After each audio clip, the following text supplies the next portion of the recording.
Hey everyone, I'm here with my friend Tina Visalli, and we're back at these interviews. I'm going to be posting them on social media again. And Tina is the founder of a nonprofit organization called Kyle's Legacy. I love the work that she does with this nonprofit, so I wanted to have her here so that I can introduce her to my social media world and give her something that she can share as well. So Tina, thank you for accepting my invitation to have this conversation today. Tell us about Kyle's legacy and how it came to be. Thank you for asking me to speak. So Kai had two dogs, Kyle and Cody, and Mhm. they were half brothers, same father, different mother. They were my human children in dog bodies. Loved them very much. They were the center of my world. When Cody was just 5 years old, he had a little bump that was on his leg. Brought him in to get it checked, and they said, "Oh, it's so small. We'll just monitor it. There's nothing there right now." And he went a whole year, and all of a sudden one day I woke up and there was a golf ball sized lump on his leg, and I rushed him in and they said, it's cancerous and it needs to be removed right away. And that was my first introduction to canine cancer. Wow. And I said, okay, well, I'm going away this weekend, we'll schedule it for next week. And they said, no, no, no, it has to come off right away. The type of cancer it is, Wow. it will change and it will mutate and it could spread very fast and metastasize. So we need to schedule the surgery for like in 2 days. Wow. So of course my heart sunk. But they assured me, it was in a good location. We can do surgery and get clear margins. It should be good. So I scheduled the surgery, bring him in, and Cody was a very little pup. They were puggles, Mm. and Cody was like the smallest puggle ever, and Kyle was the biggest puggle ever. So Cody had it was on his leg, and they did the surgery. They called me up. They said, "We think we got clear margins. It looks successful. Be prepared when you come pick him up. It's going to be something to see." And I said, "Okay." So I Wow. showed up, and his leg looked like Frankenstein. It started at the top of his hip, and it went all the way down to his toes. And Wow. they said we were aggressive in removing it because we want to make sure he's cancer free. Yes. And from that day forward, I started my journey on learning as much as I could about canine cancer and how it affects the dogs, what the treatments are, because they did tell me when I picked him up that he was going to be in remission if they got it all, and I would know in a few days if they had. And he could be in remission as long as 5 years, or he could develop a different cancer, a secondary cancer, either the same type or a different type, within months. So my heart was, racing, Oh, learn everything you can. Fortunately, they called me. They said, we got it all. He's in remission. He should be good. So I was ecstatic. Time goes on. He's living his life, playing with his brother Kyle. Everything is great. Kyle, who was 3 years older than him, when he went in for his 11th birthday, it was the same time as his annual physical. And they said, "Oh, wow, he's so healthy. We're doing the blood work. Everything's great. He's got energy. He looks wonderful." And I said, "Can you just check this little lump that's on his throat?" oh, And they said, "All right." And they were trying to feel, and they're like, "It's hardly there. We can't really see much." And I'm like, "No, it's there. I saw it last night because I was patting him and I felt it." And they said, "All right, well, go home. And if you feel it, then just take a black Sharpie, draw a little circle, call us up. We'll bring him right back in and we'll test him." So went home, he lays down on the couch. Well, the minute he was in that relaxed position, there it was, and I felt it. So I left him there, grabbed the marker, I did what they said. I brought him in the next day and they said, "Oh my gosh, like, I don't even know how you felt it. It's so small." And I said, "Well, after Cody, I've been doing daily body checks looking for little bumps." And they aspirated it and they said, "Oh, it's actually stage 2." ooh. And they said, "We'll do the surgery and we'll hopefully try to get it all. We'll get them right in." So the surgery was scheduled for the following week. And they said, unfortunately, when they did the surgery, that they could not get clear margins because it was too close to his jugular. Oh, So they said, we're going to have to do chemo and radiation. And my heart was breaking because Kyle was the love of my life. right. And they said, we'll do the surgery. We did the surgery, we'll do the chemo and radiation, and hopefully we'll have a great outcome. And we're going to have you speak to a couple of oncologists and specialists so you understand what to expect. Very similar to a human going through cancer and treatment, you have a lot of side effects that come along with this. Mm. And even though you're, giving him the best chance to survive, there will still be some side effects that you need to be aware of that could be uncomfortable for him. He could be Mm, sick, very similar to humans. right. So again, my research continued on and I learned some more and I went and I met with the oncologists and they said, if all goes well, he could have 3 years. And I was ecstatic to hear that. And they Right. said, but we can't guarantee that could be that it doesn't go as planned and be prepared. Mm, So I stayed positive. Nope, he's going to be good. We're going to have 3 years. And he was such a trooper. I would wake up in the morning. At the time, I was living in West Bridgewater and I was working in Wareham down by the Cape. mm. So already about a 45-minute ride. I would leave West Bridgewater and drive into Boston to MSPCA Angel, which was another 45-minute ride, drop him off, drive to the Cape, go back, pick him up after work, and then drive him back home. And we did this for 16 rounds of radiation. Wow. And he was the best patient, the best co-pilot in the car during traffic. He listened to me complain about the other drivers, and he just sat there. And he used to sit in the seat like a human on his bum. And we would be at red lights or stuck in traffic, and truck drivers would look over and they'd be like, "Ah," they'd wave to him, and it was so cute.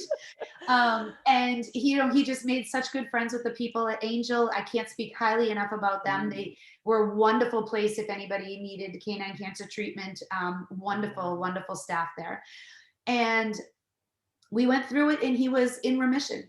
And his life started over again, and he was just wonderful. And 4 months later, I came home, and he looked at me, and he fell over. And I scooped him up screaming, raced him up to the hospital that was up the street from me. I was close to an emergency hospital. And they said, he's failing. And they did a scan and they said his stomach is bleeding. mm. And my heart was breaking. And you could see, I mean, he had passed and they brought him back. His vitals crashed. And they said, it was the weekend, it was a Sunday, and they said, we're going to have the professional staff come in the morning and we'll do full test results and we'll figure out what's wrong. And in the morning, I got that call and they said, he has hemangiosarcoma and he's got 4 major organs failing right now. Oh boy. So I had to go and say goodbye to him. Right. And sorry, No, it's all these years later, it's still not easy. no. But I went and I did what was best, and I took his pain and I let him go. Yeah. And I wanted to do something to honor him. I Mm, wanted to make sure that his life mattered more than just to me, but helped help others. So yeah. I said, well, I'm going to do a walk and we're going to raise funds and we're going to give this to canine cancer research so they can fix this.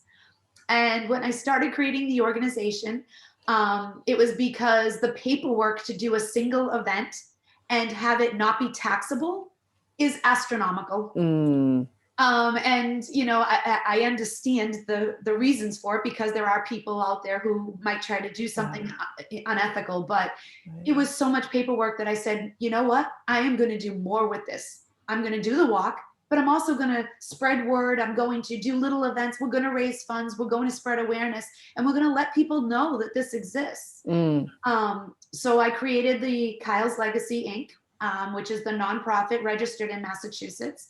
And then I had it become a 501c3 so that we were a legitimate nonprofit able to collect funds, donate them, do what we needed to do with them without having to worry about taxes and everything else. yeah. For anybody out there who thinks creating a nonprofit is easy, it is not. We are under so much red tape, and the paperwork you do annually is huge. Right. But we created it, and the first walk that we did was in May of 2017, and it sold out, and it was a wonderful success over at Borderland State Park in Easton, which was Kyle's favorite place. Oh. So that was incredible. And then later on that year, we decided to start doing a lot of minor events, like smaller events throughout the course of the year, and gather up all of those funds. And when Kyle passed, Norwell Veterinary Hospital, which was his regular vet, they made a donation in his name to the Baker Institute of Animal Health at Cornell University in Ithaca, New York. Oh. And I didn't know who they were, but we needed a beneficiary.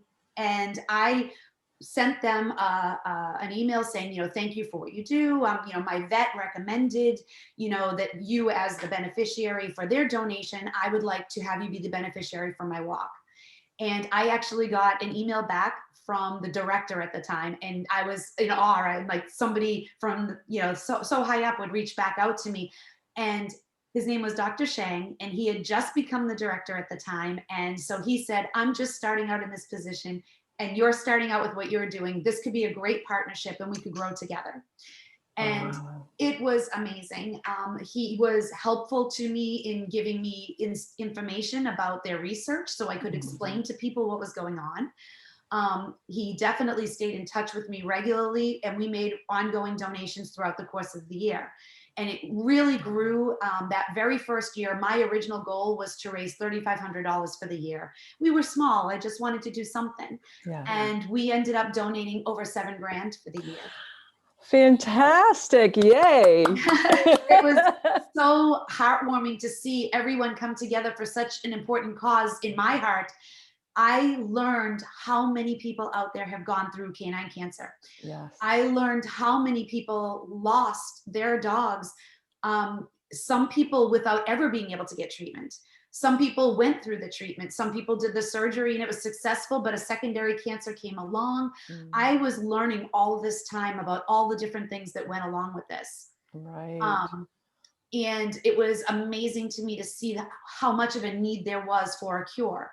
And one of the things that I learned early on about the Baker Institute is that Cornell University is part of a consortium for comparative oncology.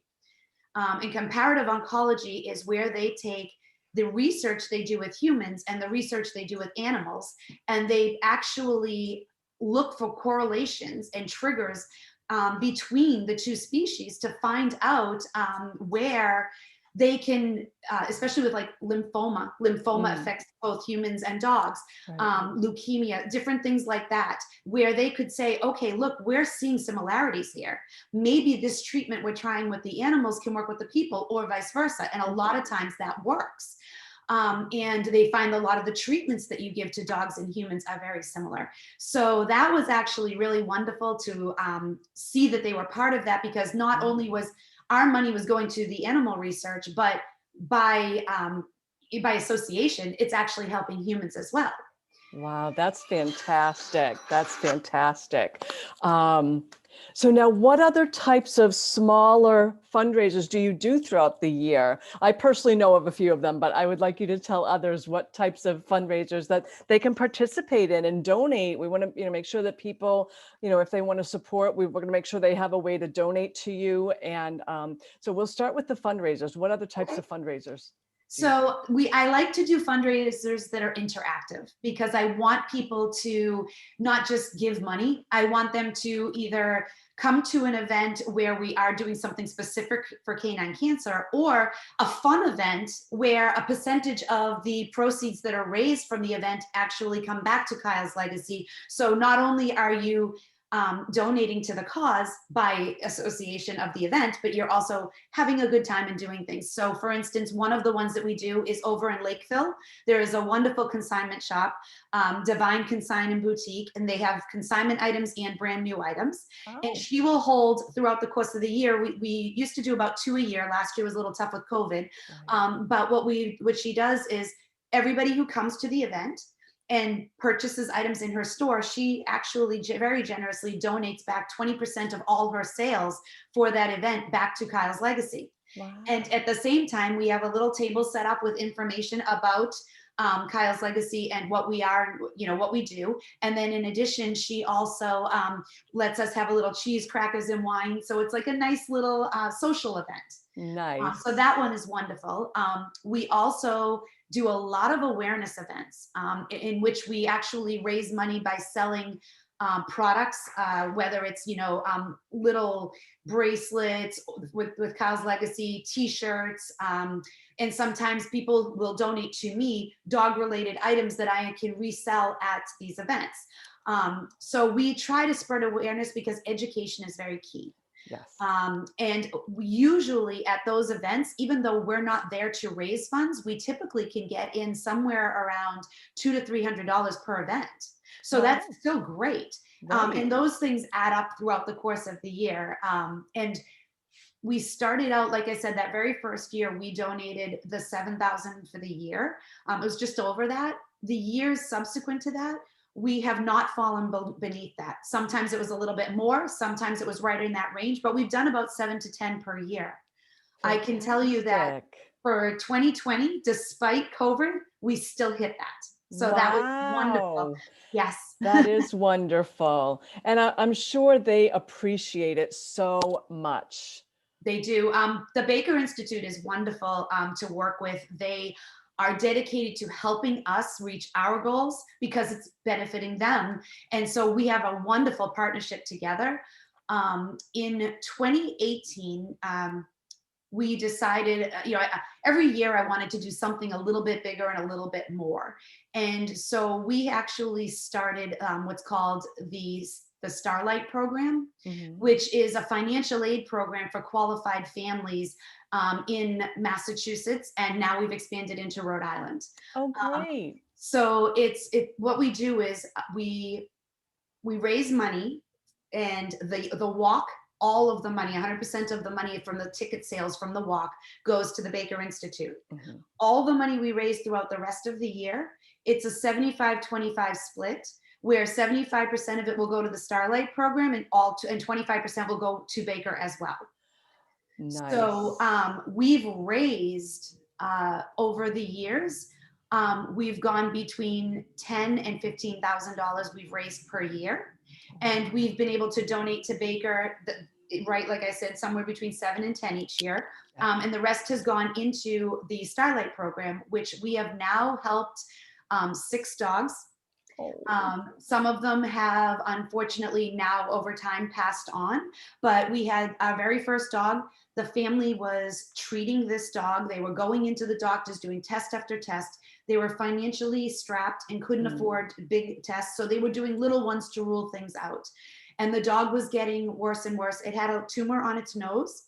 Oh, And so they said, we need a definitive diagnosis. right. So we donated the money to them to get this test done, and they were able to discover that it was a very aggressive form of lymphoma, and the tumor was actually growing inward. But Oh, they got the diagnosis, and they were able to give her a little bucket list and have a great end of life for this dog, instead of spending all their time, not knowing what was happening, and she right. would have passed tragically without actually ever knowing. Right. Um, and we've had several other dogs that we've helped. Daisy was a dog who had another form of lymphoma that was very rare, but a treatable form. She got Oh, a full year after treatment from lymphoma. So oh, usually people think lymphoma, you've got a couple months. She lived right. over a year. It was wonderful. Oh, that's so great. That's so great. Um, yeah, and I mean, I can't even imagine because our dogs are so much a part of our family. And to give back to those families in a way that they like that first family could not have gotten that, and it would have ended even more I mean, obviously it ended tragically, the dog didn't make it, but it would have been so much worse, and the dog would have spent her end of life in doctor's offices and vet offices, and instead of having her bucket list. I think that's awesome. Exactly. Exactly. So That's I mean, those kinds of things are to me mean so much because I knew what I was dealing with Kyle. Unfortunately, uh, Cody in 2019 took ill mm, after being out of, he in 2018 he did relapse with another mast cell tumor, which is one of the most common tumors in dogs. It was between his shoulder blades, and they were able to remove it, and he was again in full remission. They got clear margins. So little miracle dog is what I used to call him, right. little miracle. In 2019 he took ill again, and he went through a lot of testing, which kind of Mm, speaks to what you were saying about having your dog constantly in the vet's yeah. office. um, we did an endoscopy on him, Mhm. and they biopsied 22 nodules that were in there, and they all came back negative. But Wow. he was not getting better, and they had said they thought he had GI disease, so we were treating it for GI disease. And sometimes you just know, you're the mother, you know, you have Yeah. that gut feeling. And I kept going back saying, he's just not getting better. And they said, well, you know, you're used to dealing with cancer, not GI disease. So this is a different strain for you. So you're learning what GI disease is. And I said, but I'm doing everything you're saying and he's not getting better. And I just have a feeling that, Yeah. you know, something's not right. So this went on from January until October, Wow. and he was just getting worse. And I started to Yeah. have that feeling like, okay, my poor little boy, he's Yeah. 11 and a half years old. He's going to be 12 in November. And I don't want him not feeling well all the time. So Right. what I did was I actually took him. This during this treatment, I really want to point out he wasn't going to his normal vet. We were going to a local vet for the treatment because I brought him to an emergency hospital. His regular vet was amazing and very Yeah. supportive, but they didn't want to get in the middle of treatment. Right. Um, Makes sense. so I said, well, I'm going back to Angel. And I brought him in as an emergency visit to Angel. And I said, do all of the tests over again. Yeah. Now, keep in mind, money. This is not Yes. cheap. And this is why we do what we do it with Kyle's Legacy, to help with that. Right. Um, I brought him in and they reran all the tests and they called me up and they said, you need to come say goodbye. He's Oh boy. failing. Um, Oh. and I was at work and it was the, you know, the heart breaks. And Mm. but I knew that You it was knew. something more. So they said to me he has high grade B-cell lymphoma, Mm. and his organs have already started shutting down, which is why he doesn't feel well. And Wow. it's throughout. So it's not like they could treat him or do Right. anything at that point. Right. So 3 times for him, twice for Mm. Kyle. So now I have 2 dogs, 5 rounds of cancer between the two of them. So clearly, this is my passion. It's my Right. heart. I Right. don't want anyone else to go through the pain. And unfortunately, I see it all around me. Mm. At the Kyle's Legacy Walk, we have a big board. We call it the Angel Board. And we Mm. have fighters, survivors, and angels. And the Angels board is this big. The fighters and survivors are this big. And we need that to change. Yes. You know, it's one Yes. thing to have cancer, survive it, and then pass from old age. It's another thing to have cancer and never survive. Right. We need them to survive. And I can tell you that the research is making huge strides. I don't know what happened during 2020. The researchers really put the pedal to the metal. And in the beginning of 2021, there was announcement after announcement of breakthroughs, which is Oh. wonderful. They're finding better treatments. They're finding genetic markers that they are recognizing to know that a dog is going to be at high risk, so they can watch for it earlier and Oh, maybe be able wow. to reduce the treatment that they need if they can find it early enough and excise it from the body. These dogs could Wow. have a longer chance at life. And Oh, it's so amazing to see. And I mean, people always ask me, well, what causes cancer? Is it, you know, is it the food? Is it the environment? You know, there are numerous things that yeah. cause it. Genetics is a big part of it. But Right. yes, dogs are low to the ground. The treatment we put on our lawns, the chemicals, Mm. that is a piece of it. Um, Yes. and then there's also, you know, the food, the dyes, the different things. Now, that doesn't mean everything you're feeding and doing is causing cancer, but what Right. it means is it increases the risk. Right. And there are some breeds that are more higher prone to it. Right. And so they come in contact with these other outliers, and that brings up the Right. higher risk factor for these dogs. So, Right. So is that part of your educational um, fundraisers that you do or events that you do, talking to people about those types of things and little things they can do to prevent? yes. Awesome. That's a piece of it for me. I want to educate. I didn't know until I started doing awareness events, because my original awareness events were to tell them that we had this organization and look at what Baker Institute is doing and, you know, help us, support us. And then people would come up to my table at an event and they'd be like, dogs get cancer? And they had no idea. And I Wow. looked at them and I'm like, of course they do. Every living creature it could get cancer. And they were like, wow, I didn't know that. And I said, well, you know, some dogs develop lumps, so it's more noticeable. And I had people say to me, my dog's covered in lumps. I just thought dogs were lumpy when they got older. And I was like, oh no, it's $65 on the average to have a lump aspirated and have peace of mind. Yes. Or get it aspirated and find out you actually have a Right. cancer growing and have the surgery. Because as expensive as surgery is, which it can range, it can be anywhere from $700 to $1,500 on average, Hmm. but that is so much cheaper than radiation and Yes. chemotherapy. And I can tell you from personal experience, I mean, some people don't realize that some of your pet insurances do not cover everything. Mm, And right. I can also tell you that a lot of people don't have pet insurance. And I spent with Kyle $13,000. Wow. I got back from insurance 3,000. Wow. I spent with Cody over the 3 courses of cancer, I spent $16,000. Wow. I did not get any money back for Cody because Cody, I didn't have cancer when I didn't have insurance when he got the first cancer. So none of Oh, his cancers were covered. wow. I charged Wow. it. So you get yourself in debt because you're trying to survive, Yeah. help these dogs survive. And Right. no, I'm not a candidate for Kyle's legacy.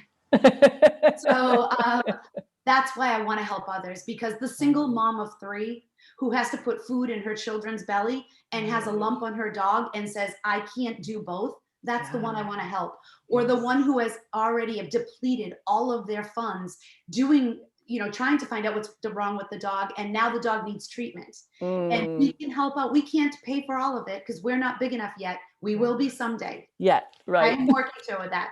But we want to be able to help those people on their journey. And by us donating to them and advertising it on Facebook and all of that Hmm. for them, other people will come in and also help donate. The Right. GoFundMe people step up, things like that.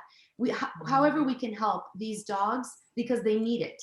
Yes. Yes. That is so awesome. And I love what you do with that. And your passion comes through. It oozes out of your pores. It really does. And I'm so excited that I'm able to share you with my community, and then you can share, above and beyond, what the Facebook and all of that. I wanted to touch on one event that I know that you did recently because I saw the pictures. Ah, okay. You do a picture day, right, with a dog photographer, Okay. Yes. and right? Yes. So actually, we did at the Kyle's Legacy Walk. Mindy Dutka from Dogs I Meet Photography. She actually came and did a secondary fundraiser on top of our fundraiser, and she took professional photos, little small photo shoots of people who signed up, Yeah, and she donated the funds from that to our organization. And she took these beautiful outdoor pictures at Borderland State beautiful. Park, which was wonderful. And we have done other events that were similar like that in the past as well. We did Pitches with Santa back at Christmas Yeah, with Cody's Daycare, Coastal Canine Daycare in Wareham. yeah. They have been huge supporters of our organization, and they decided that they would offer their facility so that we could bring in a Santa. And we had a very dog savvy Santa from the shelter that I volunteer at. And he came in and sat there, and we had people come in and get pictures with Santa. It was during COVID. So we had people come in through the front door, take the picture with Santa, and go out through the back door. So there was no interaction. And we've done another great group of friends of ours. They held a Halloween adult costume party. No dogs, just adults, and Uh-huh. they charged a ticket price because you got food and drinks, and they donated all of that money. So that's wonderful that we get the community involved, and Yes. people who know us and hear about our organization who have oftentimes gone through a similar event with their dogs. They decide, how can we help? We can help because we can throw an event for you and Yes. then donate the money to us, which is just amazing. That's so great. The So support, great. it's heartwarming to me because this was my passion, and when I see Mhm. other people as passionate about it, Right. it's uplifting. It's a great Yes. feeling. It really is. Yes, for sure. And I mean, I think that people can feel that even through Zoom. And I love you. I just think you're the best. Thank you. Is Opie around that we can say hello to Opie? Opie, he Where might did be sleeping you in the other guys room. meet? Oh, is he? He Oh, might- that's too bad. He's like, oh, I'm camera wait, I shy, hear him. mom. I think he's coming. Papa, come here. Wait until you all meet Opie. He is adorable. And he loves his mama. Oh, Oh, he's a very that's good boy. I adopted him from the shelter. He and Cody got to be brothers for a few months, but he's a good boy. that is so great. That's so Adopt, it's a don't shop, adopt. yes, yes. I was gonna say, is there any final words that you want to share? And that's a great one. Adopt, don't shop. I really appreciate you giving me this opportunity to share about Kyle's legacy. And if anybody has, any interest in learning more about us, you can check us out on Facebook or on our website. But you can also volunteer. We're always looking for volunteers when we do these little awareness events. It's helpful if I have a couple people at the table so that I can be talking and other people can be helping with the sales. We definitely need volunteers every year at our Kyle's Legacy Walk. For the record, this year was our 5th annual. And we again sold out, met our goal, and exceeded our ticket sales, which was so amazing. And we had the biggest turnout ever. So if you want to be part of something that happens yearly and is an amazing event with tons of dogs. So if you love dogs, you want to come to this event. So check us out and maybe you can be part of Kyle's legacy. Definitely. That's fantastic. And I'm going to make sure that everybody has links to your Facebook and your website and all of that so that they can check you out and check out what the work that you're all doing because it's really amazing. Thank you. I appreciate it very much. All right. Thank you, Tina. I'll talk to you soon. You bet. Let me close this here.